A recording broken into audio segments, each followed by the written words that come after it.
Dear friends, Shabbat Shalom. הנה מה טוב ומה נעים, שבת אחים ואחיות גם יחד. I would like to thank you for your kind invitation to address your beautiful kehillah on this Shabbat. I thank you all for your congregation's long-standing support for the State of Israel and for the cause of pluralism, equality, and inclusive Judaism in our Jewish and democratic homeland. As was mentioned by your rabbi, this last Wednesday, few hours before I left Israel, I met Rabbi Kosgrove together with an inspiring group of conservative, reform, reconstructionist, and Orthodox rabbis that came to Israel together with the New York Jewish Federation. Maybe one day, a group of Israeli conservative, reform, and Orthodox rabbis will come together to visit you in New York. You know our great Zionist Rebbe, Theodore Herzl, taught us, Im Tirtzu, and Zo Agada. Dear friends, it is not a secret that we experienced dramatic days in Israel in the last 2 months. Indeed, it is not the first time we face great challenges in Israel, but this time they have no external cause. They are not connected to the geopolitical situation in the Middle East, and they are not rooted in our need to defend our borders. They are all about the way we Israelis understand and implement the core values of our democracy.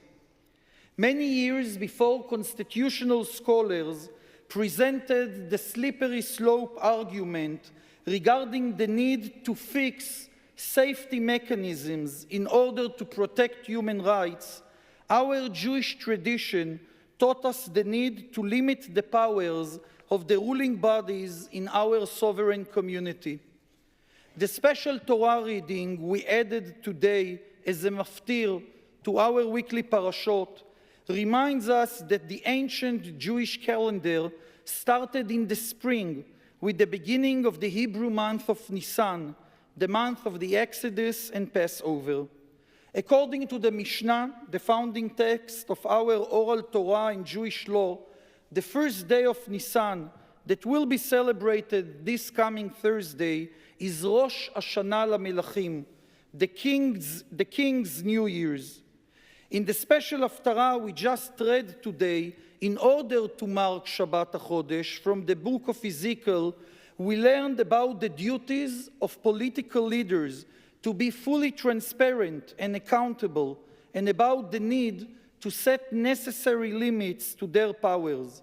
After presenting the honor and the unique status the president enjoys in the Holy Temple, our Haftarah concludes with a clear message: but the president may not take of the people's inheritance to force them out of their possessions. Only from his own possessions shall he give his sons' inheritance. This demand for integrity, accountability, and transparency is also reflected in the many midrashim and the traditional commentaries for the detailed report we find in this Shabbat Torah portions regarding the use of the donations collected for the establishment of the Mishkan, the tabernacle. More than 2,000 years before modern democracy, our ancient tradition presented the fundamental ideas of the rule of law, distribution of power, and the need for due process in all acts of justice. The current debate in Israel has to do with those values and principles.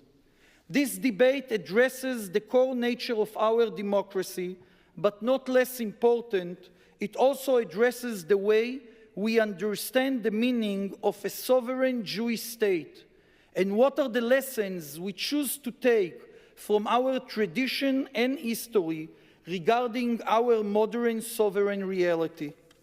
As modern Jews, we know that institutions, ideas, and practices can and sometimes even must be amended. The desire to revisit the relations between the different branches of government in Israel is a legitimate desire, especially when it presented by an elected government. Israel is a young country without a strong constitutional tradition. At the age of 75, Israel must address some key issues regarding its political structure and its system of checks and balances.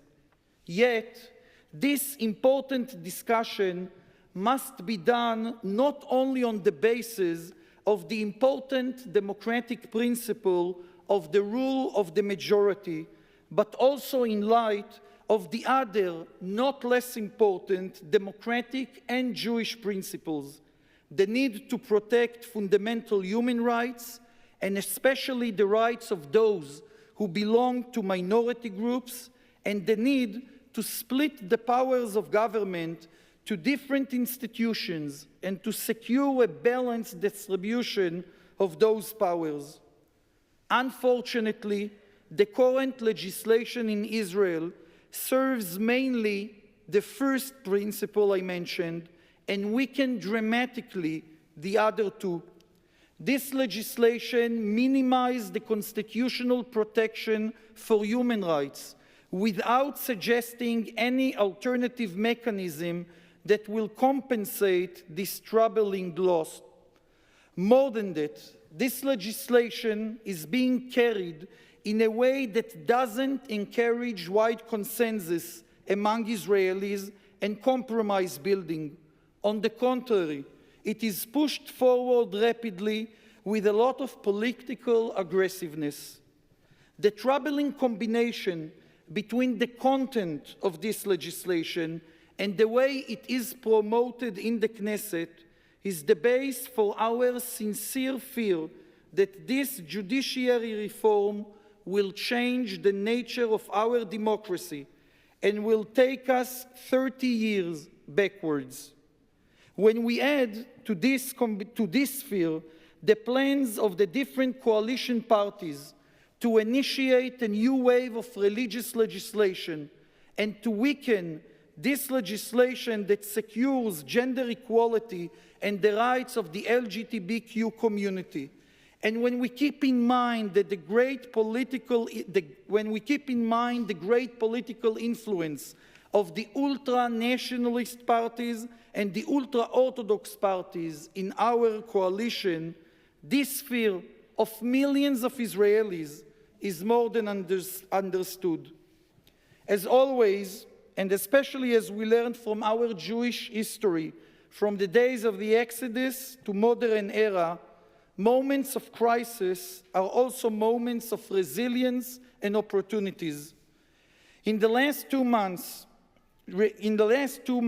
we witnessed the largest democratic civil protest Israel ever knew. Hundreds of thousands are marching in the streets, calling the Israeli government to slow down with this legislation and to work together for a real and meaningful constitutional compromise. They are calling us, the legislators, they are calling the government to guard the core values of our democracy, and at the same time, they reclaim Zionism and Judaism from the hands of those who suggest for many years that Judaism and Zionism belong only to one side of the political map in Israel. The tens of thousands of Israeli flags carried in the streets are a powerful reminder that we are talking not only about the democratic values of our country, but also about its Jewish identity and about the critical question of what we ask to take from our tradition into our modern sovereign life.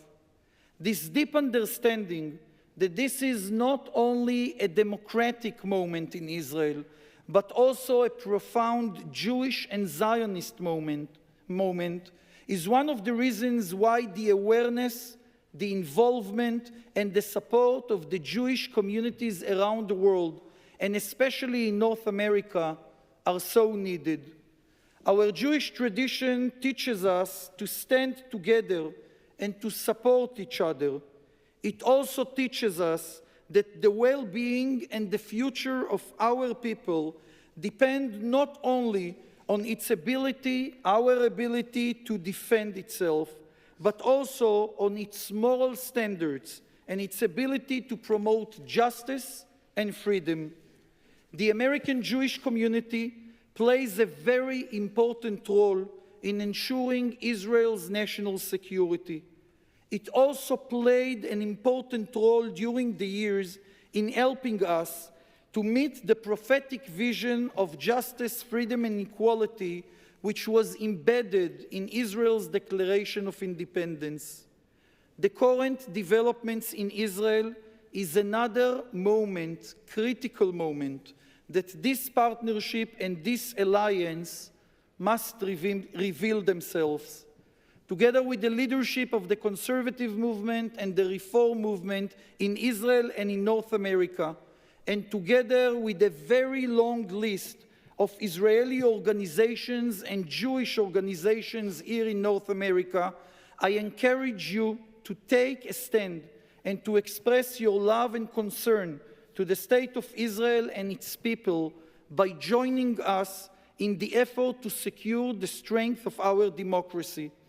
The fact that 2 hours from now, the members of the Masorti Conservative Israeli Youth Movement, Noam, will hold the Havdalah service at the beginning of the massive protest rally in Tel Aviv reflects our deep understanding that we are called to speak up and to do it also on behalf of our sacred Jewish traditions.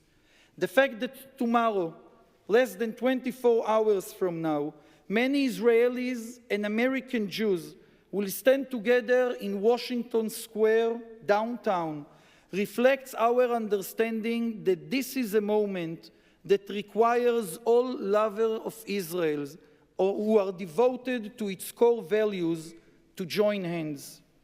This Shabbat morning, in many synagogues around the Jewish world, we concluded the reading of the book of Exodus with a traditional statement, Chazak, Chazak, v'nitchazek, strong, strong, and we will become stronger. Some of the traditional commenters suggested we repeat the word Chazak twice before we wish to become stronger in order to remind ourselves that the best way to become stronger is to build strong partnerships. I hope and I'm convinced that also this time, like in many other important and critical moments in the history of Israel, the North American Jewish community, and especially our conservative and reform sister congregations, will strengthen and support our efforts to guard and to nurture the soul of our country. Toda, Shabbat Shalom.